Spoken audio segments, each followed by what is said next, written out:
Hello my YouTube family. मैं सुप्रिया चौहान आप सबके सामने एक स्टोरी लेकर आई हूँ जो कि बहुत ही अच्छा स्टोरी है, तो आप इसे जरूर सुने।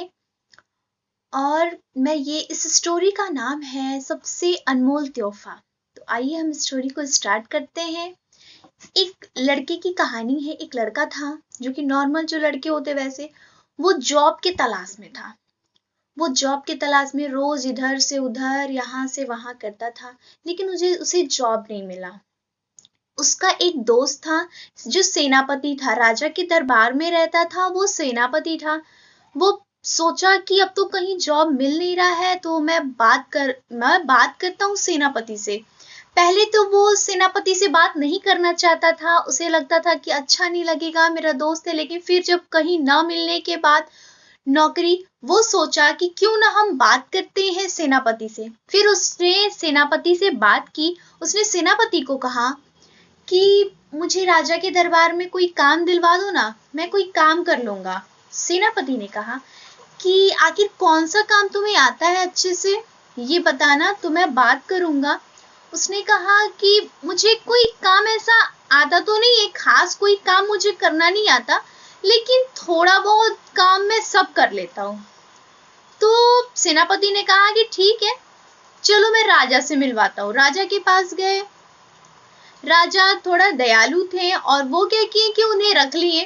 कहे कि ठीक है, लेकिन बहुत दिन हो गए, उसको काम कोई नहीं मिलता था। उसको काम नहीं मिलता था, सिर्फ उसका काम था ये आना और फिर चले जाना।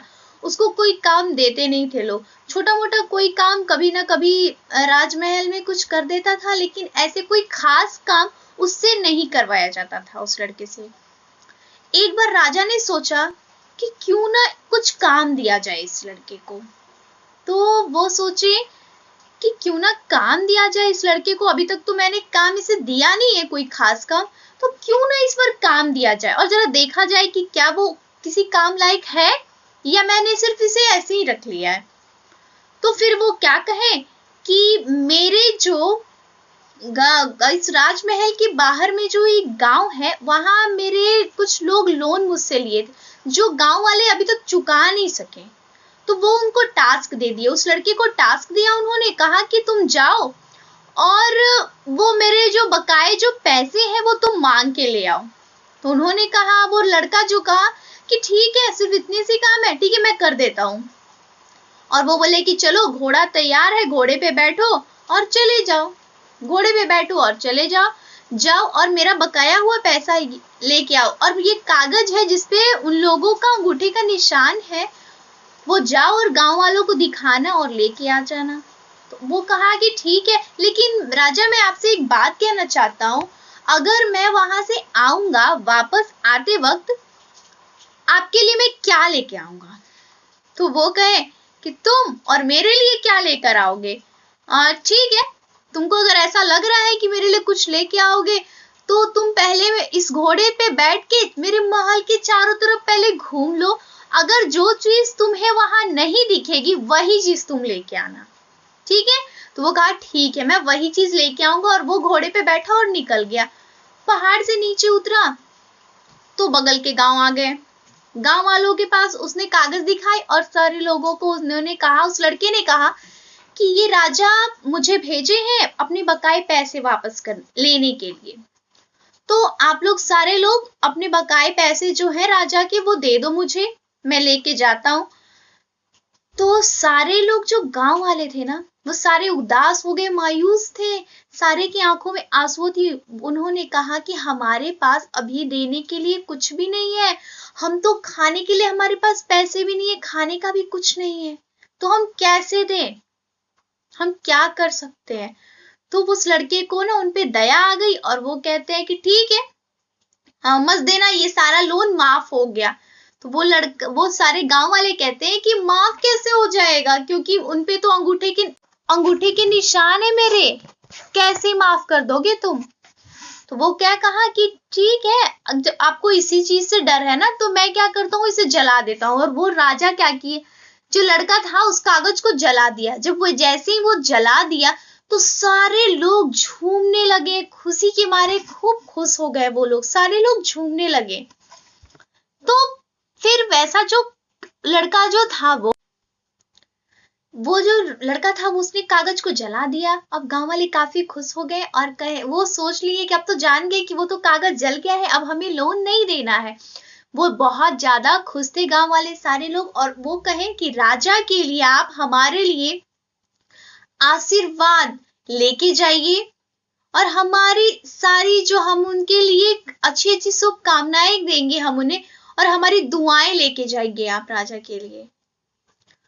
तो वो क्या किया कि चले गए। फिर वहां जाके जब राजा के पास वो जाता है लड़का, तो राजा ने कहा कि चलो मेरे पैसे लाओ।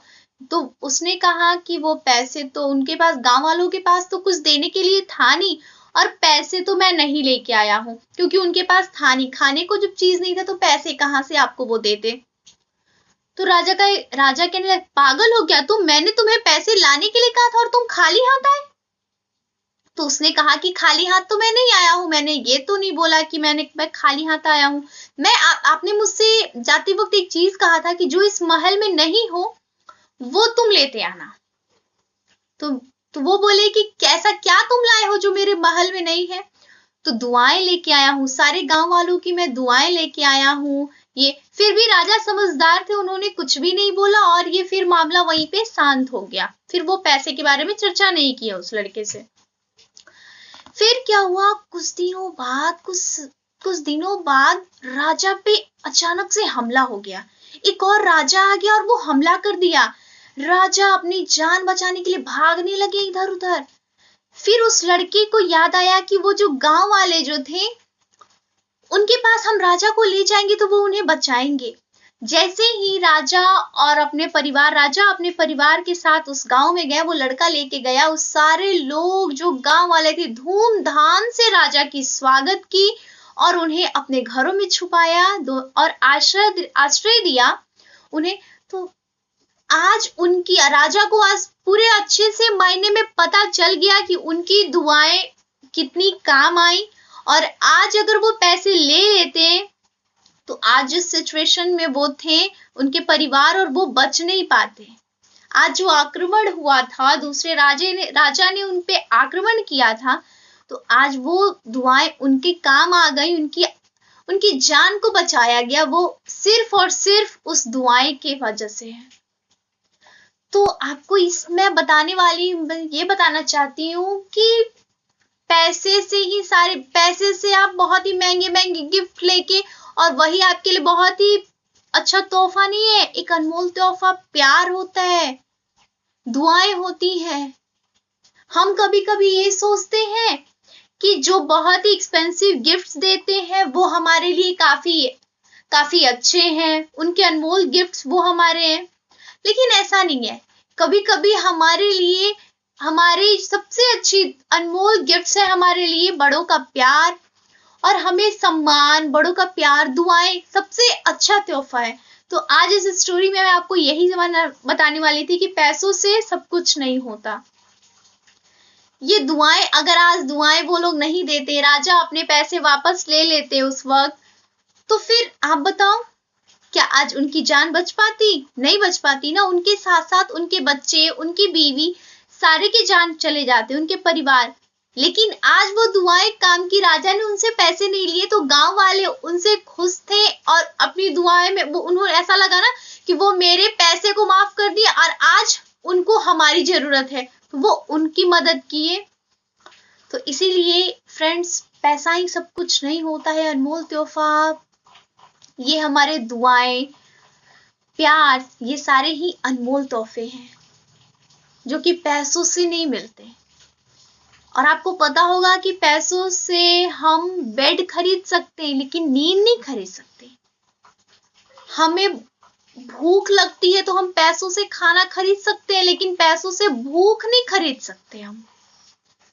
तो बस आज की स्टोरी बस यहीं से समाप्त होती है। अगर आपको अच्छा लगा हो तो प्लीज लाइक कीजिए, कमेंट कीजिए और शेयर कीजिए। और हाँ, इसी तरह आप हमारे साथ बने रहिए। मैं बहुत ही जल्द आपके साथ एक न्यू वीडियो लेकर आऊंगी, स्टोरी जो कि बहुत ही मोटिवेशनल होगा। Thank you.